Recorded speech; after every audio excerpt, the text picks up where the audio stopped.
Toutes nos excuses pour ces légers retards avec lesquels nous débutons cette grande édition du journal. Madame, Messieurs, bienvenue à vous. Inauguration ce vendredi d'un central hydroélectrique à Boussanga sur la rivière Lualaba à Kolwezi. Le chef de l'État Félix-Antoine Tshisekedi Tshilombo, qui séjourne dans cette partie du pays, l'a inauguré en présence de plusieurs personnalités avec une capacité de 240 MW et comprend 4 turbines de 60 MW mesurant 141,5 mètres avec un coût élevé de 656 millions de dollars américains. Nous y reviendrons avec force détail dans nos prochaines éditions. Et puis le coordonnateur de l'Union sacrée de la Nation, Christophe Mbosso Kodia, président de l'Assemblée nationale, appelle le peuple congolais en général et tous les membres de l'Union sacrée de la Nation à accompagner les candidats uniques de leur plateforme, en la personne de Félix Tshisekedi, au dépôt de sa candidature à la CENI ce samedi 7 octobre 2023. On l'écoute au micro de Laetitia Masséla-Toula. Il faut tirer les conséquences du vote unanime qui a consacré le président Tshisekedi, l'unique candidat de l'Union sacrée de la Nation, à l'élection présidentielle. C'est notre candidat. Et la date limite de dépôt des candidatures, c'est le 8. Donc le 8, c'est le dimanche. Donc nous sommes prêts à accompagner notre candidat lors du dépôt de sa candidature. Je profite de cette occasion pour inviter tous les partis politiques, membres de l'Union sacrée, à venir nombreux. Demain à la Gombe, nous allons nous rassembler tous à partir de la poste pour accompagner notre candidat Félix-Antoine Tshisekedi Tshilombo pour aller déposer sa candidature à la CENI.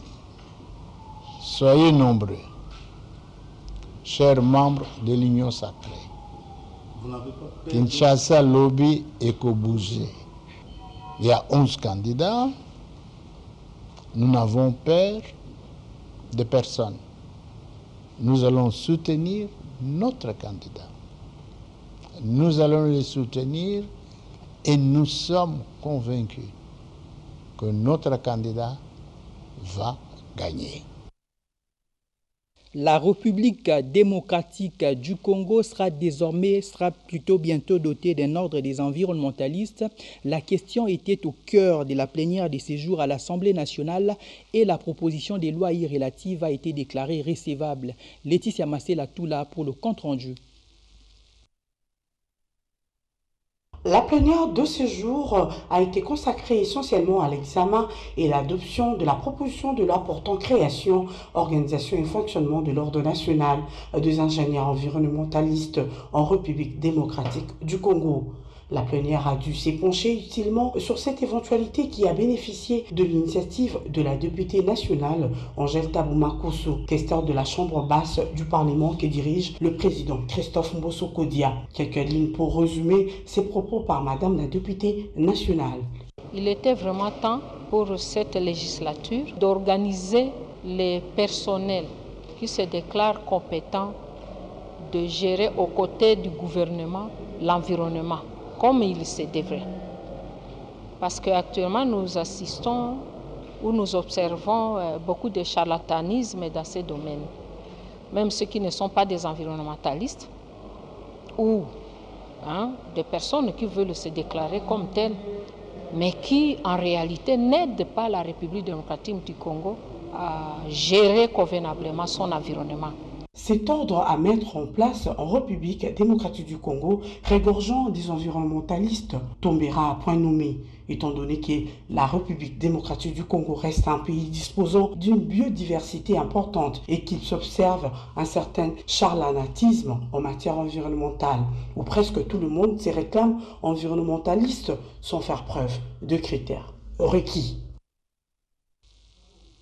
La revanche du sol sur les sous-sols, c'est le thème du DRC Agribusiness Forum organisé par les ministères de l'Agriculture et des Finances avec comme objectif la transformation du potentiel agricole de la République démocratique du Congo pour diversifier l'économie longtemps tournée vers les secteurs miniers. Le président du Sénat, Modeste Baati-Lukwebo, qui était invité à ces assises, est revenu sur les innovations de la nouvelle loi sur l'agriculture. Laetitia Massila.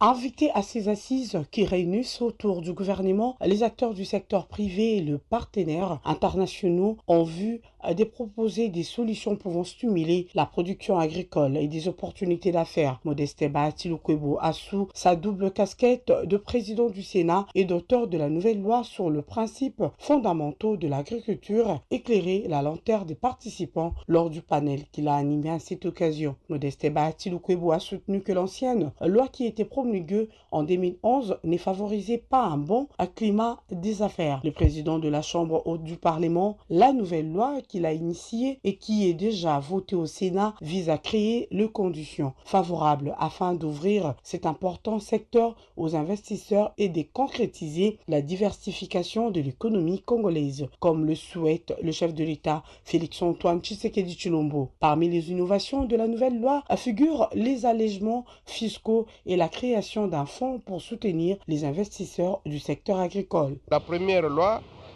disposait qu'il faut que ce soit nécessairement les Congolais qui soient majoritaires, même quand ils n'ont pas apporté le capital majoritaire.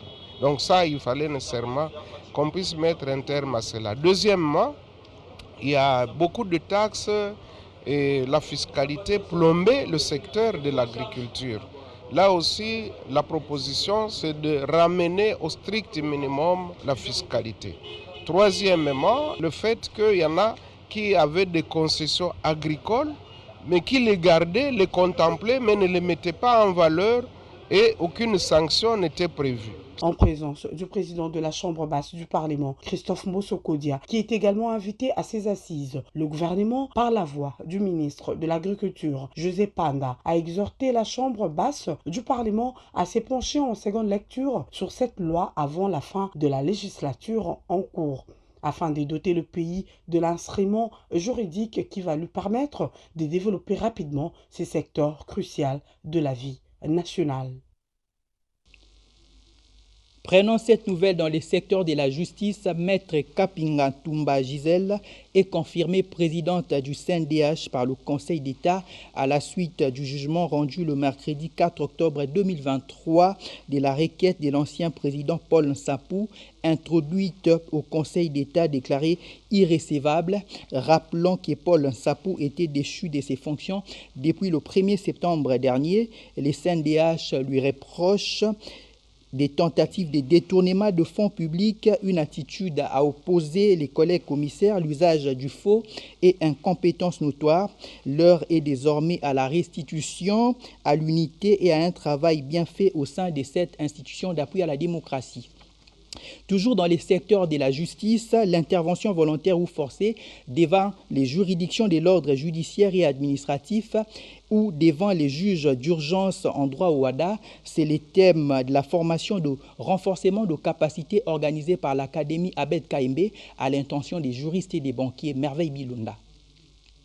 La 4e édition de cette session de renforcement des capacités des juristes, banquiers, avocats, notaires et personnel juridique a eu pour thème l'intervention volontaire ou forcée devant les juridictions de l'ordre judiciaire et administratif et devant le juge d'urgence en droit OADA. Une formation qui a connu des intervenants de qualité, notamment le professeur Tassoki Manzele et le professeur Nicolas Kabasele. Et associé pour parler de l'intervention en matière devant les juridictions de l'ordre judiciaire. J'ai vu qu'il fallait vulgariser la loi organique de 2016 et c'était intéressant. C'est grâce à ce genre de travail que les conseils d'État, par exemple, sera davantage connus. Les avocats vont maîtriser la procédure qui se passe devant les conseils d'État dans l'intérêt de leurs clients. Et le promoteur de l'académie, Abed Kaimbe, revient sur le but et la mission de cette structure. Donc c'est une occasion pour nous au travers de cette fondation, de concilier la théorie et la pratique. Et du reste, depuis que nous avons commencé nos éditions, nous veillons à ce que nos intervenants aient une double casquette, qu'ils ne soient pas seulement des professeurs d'université, qu'ils soient également des praticiens. Au cœur de la vision, c'est l'amélioration du climat des affaires par l'instrument de la justice, que nous croyons au plus profond de nous que c'est la justice qui va élever notre nation. Au cours de cette formation, les différents participants ont eu le privilège d'être outillés sur les questions spécifiques dans leurs domaines respectifs. C'est finalement la remise des certificats aux formateurs et différents participants à ces travaux de renforcement de capacité qui a sanctionné la clôture de la dite session. Sur un autre chapitre, Café, handicap et élections, c'est un rendez-vous qui a permis de parler profondément de la problématique de la participation inclusive des personnes vivant avec handicap et autres personnes vulnérables au processus électoral en République démocratique du Congo. Cette première édition s'est déroulée avec succès. Christ Sumbula pour le commentaire. C'est la ministre déléguée aux Affaires sociales en charge des personnes vivant avec handicap et autres personnes vulnérables, Irène Essambo, qui a officiellement donné le coup d'envoi de la première édition de ce forum dénommé Café, handicap et élections. Une édition placée sous le thème « Participation inclusive des personnes vivant avec handicap et autres personnes vulnérables au processus électoral en République démocratique du Congo ». L'État a le devoir de promouvoir la présence de la personne avec handicap au sein des institutions nationales, provinciales et locales. Une loi organique fixe les modalités d'application de ces droits. C'est la Constitution. Par ailleurs, la RDC a souscrit aux différents instruments juridiques régionaux et internationaux relatifs aux droits des personnes avec handicap, particulièrement pour leur participation à la vie politique et publique. Des échanges organisés grâce au Bureau conjoint des Nations Unies aux droits de l'homme et le ministère des Personnes vivant avec handicap. Un forum qui se décline comme un espace de dialogue permanent, de plaidoyer et de sensibilisation de tous les acteurs sur la prise en compte de la donne handicap au processus de développement à tous les niveaux. Les droits en matière de participation aux affaires politiques et publiques jouent un rôle primordial dans le renforcement de la gouvernance démocratique, de l'état de droit, de l'intégration sociale et du développement économique, ainsi que dans la promotion de tous les droits de l'homme suivant leur interdépendance. Ce café handicap élection a connu la participation des délégués du Conseil supérieur de l'audiovisuel et de la communication, de la Commission nationale des droits de l'homme et des acteurs de la société civile ainsi que les membres des différents partis et regroupements politiques. Mettre en œuvre un nouveau portefeuille, un travail décent et une protection sociale des agents et cadres du ministère de l'Emploi, Travail et Prévoyance sociale, c'est l'économie de l'entretien entre la ministre Claudine Ndoussi et une délégation des Enabel. Regardez. La mise en œuvre du nouveau portefeuille Travail décent et protection sociale par Enabel et les ministères de l'Emploi, Travail et Prévoyance sociale était au menu des échanges fructueux que la ministre Claudine Ndoussi Mwakembe a eu jeudi 5 octobre 2023 en son cabinet de travail à Kinshasa avec une délégation de cette agence belge de développement conduite par sa représentante en République démocratique du Congo. Ça fut un plaisir pour moi, mes deux collègues aussi, pour la rencontrer, pour pouvoir aussi parler de ce qu'on est déjà en train de faire. Donc le nouveau portefeuille a déjà bien démarré avec ses services et donc on s'est mis d'accord comment on va continuer, comment on va progresser pour vraiment mettre en œuvre ensemble ce volet très important qui est donc sous la responsabilité de Madame la Ministre. Signalons que le portefeuille Protection sociale et travail décent, lancé par la ministre de l'Emploi, Travail et Prévoyance sociale depuis le 14 septembre 2023 à Kinshasa, traduit la ferme détermination du gouvernement belge d'accompagner ses pays partenaires et plus particulièrement la République démocratique du Congo et ses afin de consolider sa stratégie nationale de promotion du travail décent et de lutter contre les inégalités sociales en collaboration avec d'autres partenaires. Doté d'un budget de 16,2 millions d'euros, ce projet a comme champ d'intervention les zones périurbaines de Kinshasa, Okatanga et Lualaba. D'une information à une autre, à l'université de Kinshasa, le corps académique, les étudiants et autres agents du personnel ont pris part à la présentation du projet 1 hectare pour un étudiant. La dite présentation a été faite par le professeur Patrick Onoya. Commentaire de Chris Sumbula.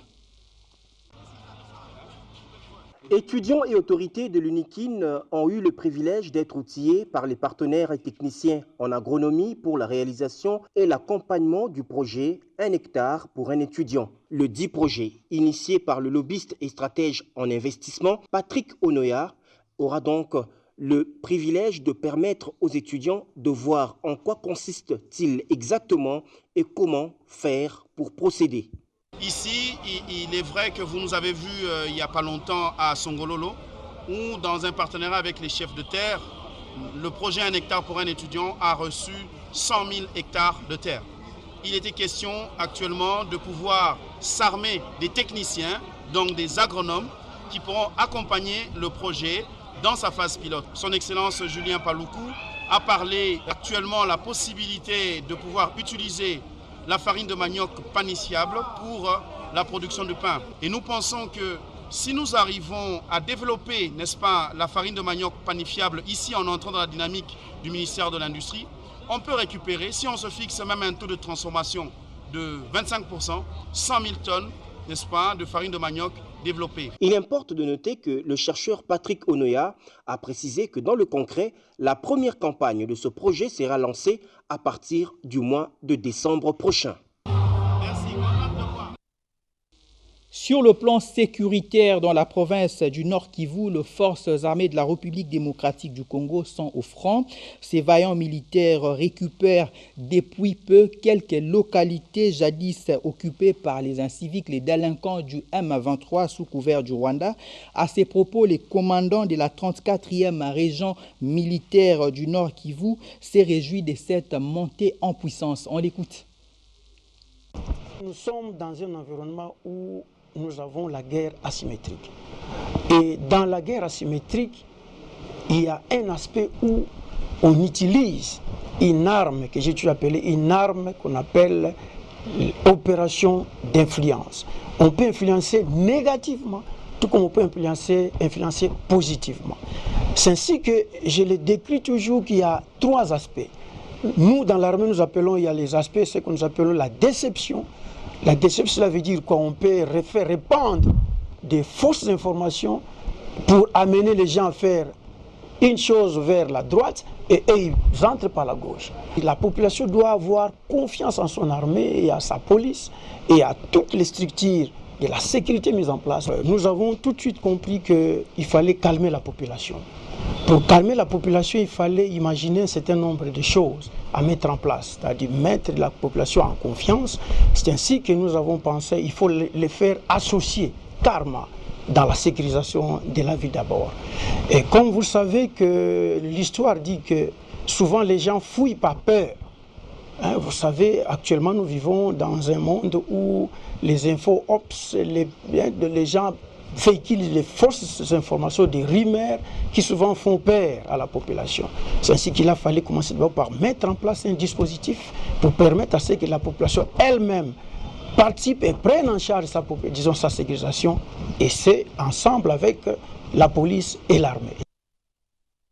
Nous allons maintenant nous rendre à l'intérieur du pays. Le développement du territoire des Bulungu dans les Kwilu ne sera possible que par la réhabilitation de voies de communication, d'où la mobilisation et l'adhésion totale de la population paysanne des Bulungu à l'initiative du lancement de travaux de développement communautaire lancés par la Fondation Maïka. Images et commentaires.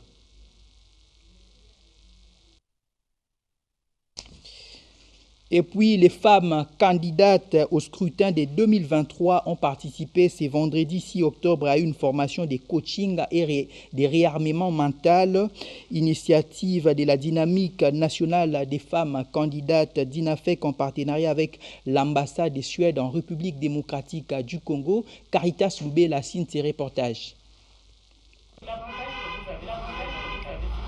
Le Centre du leadership féminin en partenariat avec l'ambassade de Suède et l'ONU Femmes ont reçu en ce jour les femmes candidates de toutes les tendances confondues pour les préparer au scrutin 2023 qui s'approche. Madame Karine Kanko, coordonnatrice de la dynamique de femmes candidates, l'a inscrit à l'ordre du jour. La représentante de l'ONU Femmes, Madame Catherine Oudimba, a coaché les femmes sur le réarmement mental afin que celles-ci soient bien entourées et descendre sur terrain avec un électorat bien affûté. De l'autre côté, Sangana Clémentine, la chargée de communication de l'ONU Femmes, a à son tour encouragé la participation de celle-ci. Ayant été satisfaite de cette formation, Edith Metamwamboui Kandé, la participante, s'exprime.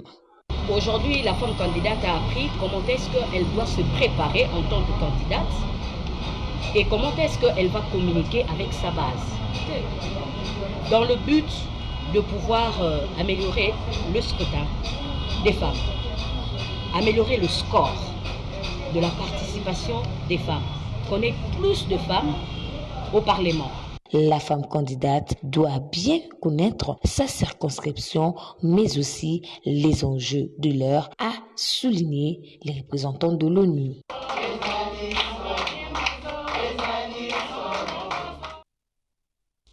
En politique, la dynamique Fachi, président, Kabouya, député national, s'arrange en ordre de bataille pour préparer les prochaines échéances électorales. Initiative de Flori Boitouka, coordonnateur national du collectif des présidents cellulaires de l'UDPS Tshisekedi. Cette structure de l'UDPS a enregistré la signature de sa charte par plusieurs structures de forces vives. Christ Sumbula signe ses reportages.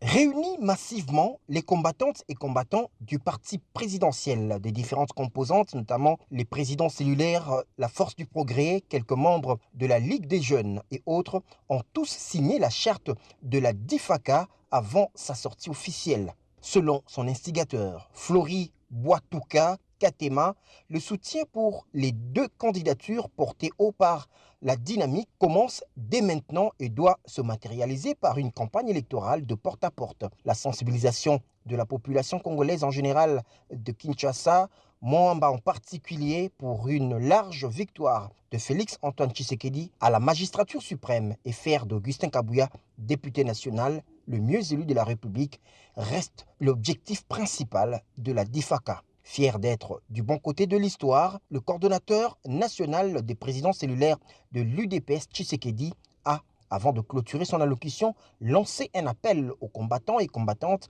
du parti au pouvoir à rejoindre le navire pour accompagner cette vision qui consiste à faire triompher ces deux cadres hiérarchiques de leur parti politique aux prochaines échéances électorales.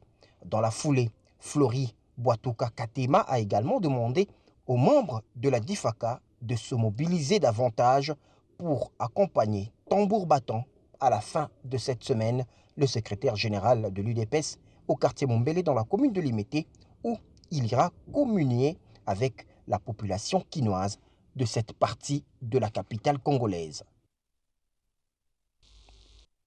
Santé dans le cadre de la Journée internationale de la paix, que la Fondation Ilunga Kabouyi a organisé 4 journées de portes ouvertes et a organisé également une séance de consultation gratuite à l'hôpital CIK dans la commune d'Engaliema. C'est un reportage de Deo Nzonga signé sous la note vocale de Christ Sumbula. La santé n'a pas de prix, on ne le dira jamais assez. Motif de ces 4 journées portes ouvertes organisées par la Fondation Ilunga Kabouyi depuis le jeudi 5 octobre à la clinique CIK située dans la commune de Kintambo. Une consultation gratuite effectuée quotidiennement du 5 au 8 octobre 2023 pour la médecine générale en faveur de la population de la ville-province Kinshasa.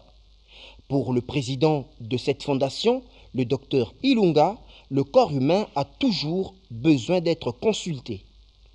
Aujourd'hui, nous avons décidé de parler de la paix.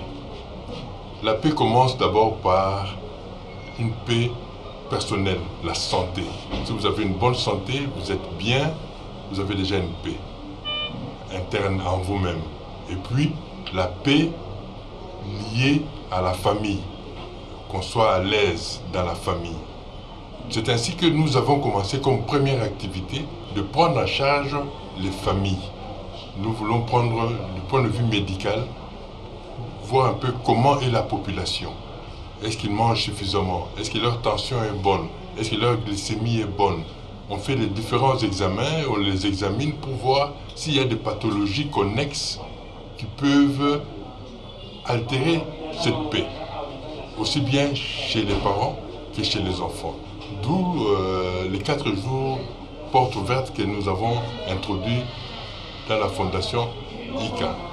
Il importe de noter que cette consultation est également contextualisée dans le cadre de la Journée internationale de la paix, placée sous le thème « Santé pour la paix ».